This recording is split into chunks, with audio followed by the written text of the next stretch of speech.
câncer pode ser definido como um conjunto de doenças de diferentes localizações e tipos morfológicos, porém, com duas características presentes em todas as suas variantes.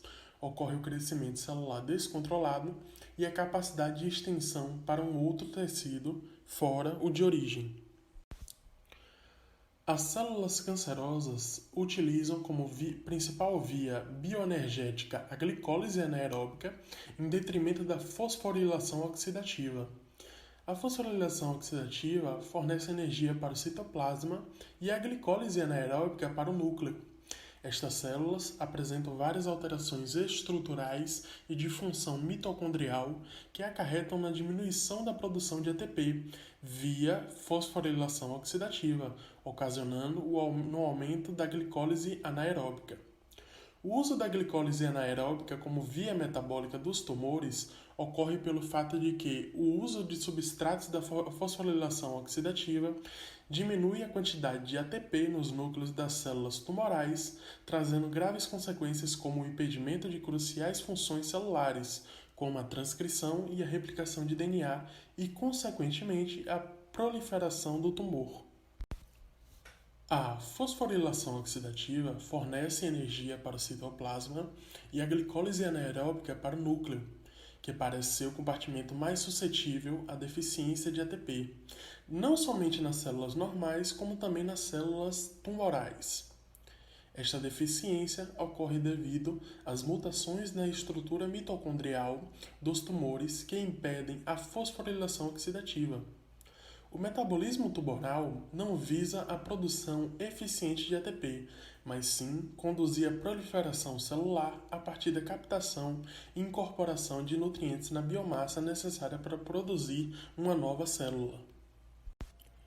A preferência pelos substratos da glicólise anaeróbica gera um déficit de ATP em relação ao uso da fosforilação oxidativa, que por sua vez diminui a ação da bomba de sódio e potássio, despolarizando a célula, diminuindo assim o potencial transmembrana que gira ao redor de menos 20 mV a menos 90 mV, sendo mantido pela fosforilação oxidativa. E se essa despolarização oxidativa atingir menos 15 mV, dispara um mecanismo de síntese de DNA nuclear dependente da glicólise anaeróbica e a consequente mitose, ou seja, proliferação celular. Esta proliferação celular é gerada a partir de falhas mitocondriais geradas a partir de mutações nas células, formando um ciclo onde as lesões na membrana interna mitocondrial diminuem a fosforilação oxidativa, acarretando no predomínio da glicólise anaeróbica, que por sua vez acarreta na proliferação celular via mitose. Agora eu vou falar da via de sinalização PI3K-AKT, que é uma reguladora-chave de processos celulares normais envolvidos no crescimento celular, na proliferação, no metabolismo, na motilidade, na sobrevivência e apoptose da célula. A ativação aberrante da via PI3K-AKT promove formação, sobrevivência e proliferação de células tumorais em muitos cânceres humanos. A sobrevivência dos tumores ocorre devido à capacidade da via PI3K-AKT de modular ativações de determinados genes, como o do mTOR, da PI3K e da própria AKT, alterando a linha de funcionamento celular de forma favorável à sobrevivência do tumor. Outro ponto importante é a atividade da AKT, que é elevada em células tumorais devido ao seu efeito de crescimento oncogênico, a fatores angiogênicos, a citocinas, a alterações de genes da PIK3CA e a perda da função do PTEN, que é um supressor tumoral, o que garante a sobrevivência e evolução desse tumor. Uma observação importante é que o nocaute pré-clínico da PI3K bloqueia a transformação oncogênica. O nocaute ou supressão de AKT ou mTOR inibe o crescimento do tumor. Como funciona agora resumidamente essa via? A classe 1 das PI3Ks é responsável por fosforilar P1,4,5P2 para produzir PIP3. que é utilizado para mediar a ativação do AKT, através do recrutamento de membrana, vinculando-se ao PHIP ou pH. Então, finalmente, o AKT age sobre o GSK3, sobre o mTOR e sobre o FOXO1, provocando mudanças no metabolismo celular. Agora eu vou falar um pouquinho sobre a relação da insulina com a via. Porque, como eu disse, a via PI3K-AKT ela tem relação com o funcionamento normal celular. Após a ligação da insulina com o receptor na membrana celular, a subunidade alfa, a subunidade beta promove a autofosforilação, a qual tem que acontecer no aminoácido tirosina. Dependendo das proteínas atraídas pela autofosforilação, a resposta do estímulo da insulina pode ser em uma via mitogênica ou em uma via metabólica, que vai ser a via de sinalização PI3K. A via mitogênica é a MAPkinase. A via metabólica vai produzir síntese de lipídios, proteínas, glicogênio e promover a sobrevivência e a proliferação celular, além de fazer com que a GLUT4 seja acoplado na membrana celular. A insulina se conecta ao receptor promovendo dimerização. O IRS1, substrato do receptor de insulina, é uma espécie de amplificador que vai receber o fosfato ligando a tirosina e amplifica a cascata de sinalização ativando a PI3K, que promove a fosforilação de lipídios na membrana plasmática e transforma o PIP2 em PIP3. O PIP3 vai ativar a AKT, a qual desencadeará atividades no metabolismo celular, como a síntese de glicogênio, o uso de glicose na célula, o transporte e inserção do GLUT4 na membrana, e a AKT também modulará a atividade de genes específicos, como o mTOR, como já foi dito, que aumenta a síntese proteica, o GSK3, que aumenta a glicogênese, a FOXO, que aumenta a adipogênese, e as caspases, que induzem a apoptose celular. Agora, vamos falar um pouco sobre a relação da ressonância magnética com processos bioquímicos. O estudo convencional dos tumores por ressonância magnética avalia tanto características morfológicas e quantitativas, tais como tamanho, edema, necrose e presença de metástases nos tumores, quanto características qualitativas, como o grau de realce pós-contraste.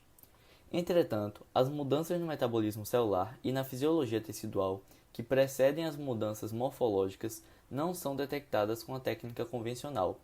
O desenvolvimento de novas técnicas de imagem por ressonância magnética possibilitou a avaliação funcional das estruturas, no intuito de obter informações sobre os diferentes processos fisiológicos do microambiente tumoral, como níveis de oxigenação, celularidade e vascularização. Como exemplo das novas técnicas proporcionadas pela RM, destacam-se a análise da angiogênese mediante técnica de perfusão, a análise do metabolismo celular, utilizando a espectroscopia, e a análise da celularidade por meio da técnica de difusão. Na técnica de perfusão, as imagens são adquiridas sequencialmente durante a passagem do agente de contraste pelo tecido de interesse e tem sido utilizada nas caracterizações das lesões de diferentes sítios anatômicos, incluindo lesões cerebrais, mamárias, ginecológicas e prostáticas. A espectroscopia por RM, ou a sigla RMS, avalia distribuição e níveis de metabólitos normalmente encontrados nos tecidos saudáveis e o aumento dos metabólitos habitualmente detectados nos tecidos tumorais, como a creatina, a colina, o lactato, o citrato, a N-acetilaspartato, a adenosina trifosfato e outros. A imagem de RM ponderada na sequência de difusão, também chamado de DWI, diz respeito ao movimento ao acaso, também conhecido na física como movimento browniano, dos prótons das moléculas de água através dos tecidos biológicos. A mesma pode ser aplicada a fim de se obter a imagem com supressão do sinal do corpo. Dessa maneira, os órgãos saudáveis vão ter seu sinal removido e as áreas com o tumor terão um intenso brilho ou então um elevado sinal. A ressonância também não serve só para ver o tumor. Precisamos entender que a ressonância magnética é um método diagnóstico por imagem com alta capacidade de diferenciar várias características dos tecidos biológicos. Sua aplicação se estende a todas as partes do corpo humano, como crânio, região cervical, medula, tórax, coração, abdômen, as articulações, os vasos sanguíneos, e entre outros, região cervical, medula, tórax, coração, abdômen, as articulações, os vasos sanguíneos, e entre outros, explorando aspectos anatômicos e funcionais. Assim, através das imagens obtidas pelo exame, é possível fazer uma análise de patologias neurológicas, ortopédicas, abdominais, cervicais e cardíacas, além de também ser indicado para diagnósticos de tumor, como já foi dito, doenças degenerativas, coágulos e traumas. Algumas técnicas de ressonância magnética são ressonância magnética funcional, RMF, que permite mapear atividades das áreas funcionais do cérebro, angiografia arterial por ressonância magnética, ou angio-RM, que permite avaliar alterações anatômicas, estenoses, oclusões e complicações vasculares arteriais, a venografia por ressonância magnética, VRM, que permite produzir imagens detalhadas das veias, e a ressonância magnética do coração, ou RM cardíaca, que o próprio nome já diz, é para ver a imagem detalhada da estrutura cardíaca. Como podemos entender, nas explicações anteriores, o câncer é um grupo de doenças que envolvem alterações na expressão de vários genes, com capacidade de sobrevivência substancial, além do potencial proliferativo. Nesse sentido, diversas estratégias são estudadas para auxiliar no enfrentamento desta doença. E uma dessas estratégias são os marcadores tumorais, ou biomarcadores. O papel dos marcadores tumorais é significativo no manejo clínico de pacientes com câncer, desde o auxílio do diagnóstico até o estadiamento, além da avaliação da resposta terapêutica, detecção de recidivas e prognóstico. Auxilia também na decisão da terapia a ser utilizada e terapias adjuvantes. Quando usados para diagnóstico, esses biomarcadores eles devem ser analisados juntamente com outros exames mais específicos, pois todos os marcadores podem apresentar níveis elevados em outras patologias além do câncer. E esses biomarcadores devem ser associados também a outros indicadores bioquímicos. Os biomarcadores eles são encontrados no sangue, nos fluidos ou nos tecidos. E eles sinalizam um processo normal ou anormal de malignidade. Esses marcadores são produzidos tanto pelas células tumorais, que são as células derivadas do tumor, ou pelo próprio organismo em resposta a essas células tumorais. Para que o marcador tumoral seja relevante, o que ele deveria mensurar? Ele deveria mensurar de forma com uma pouca variabilidade e ter uma relação sinal-ruído considerável, além de ser um indicador que deve ser confiável em respostas a mudanças da condição em sua terapia do câncer. Como acabamos de falar, os biomarcadores podem ter significados variados, diagnóstico, prognósticos, serem preditivos e de monitoramento. Um exemplo de biomarcador diagnóstico é o TP53. Ele estabelece o diagnóstico de uma síndrome, que é chamado Li-Fraumeni, e outros tipos de cânceres.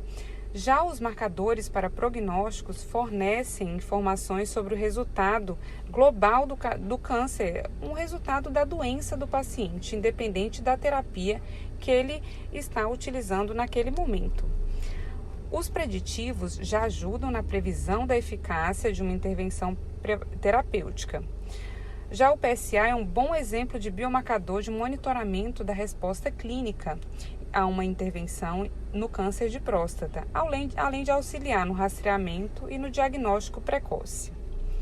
Outros exemplos de biomarcadores prognósticos e preditivos têm sido incorporados na prática clínica, como os receptores de estrógeno, os receptores HER2 para o câncer de mama. Já temos ali uma proteína de fusão, que é a BCR-ABL, na leucemia mieloide crônica. Temos outras mutações com os fatores de crescimento, de receptor de crescimento, que é o EGFR para o câncer de pulmão. Além disso, nós temos também importante o CA125, que predispõe um câncer de ovário, que monitora também o quanto o tratamento está sendo eficaz e se não ocorreu recidiva neste tipo de patologia. A calcitonina já é usada para avaliar as respostas ao tratamento e rastrear também a recorrência de câncer na tireoide. Nós podemos entrar em outros tipos de marcadores que vão relacionar com diversos tipos de cânceres. E essas informações, elas são de extrema importância, pois as taxas de sobrevida variam muito conforme o tipo de tumor, tornando-se indicadores indispensáveis para o processo do tratamento desse paciente.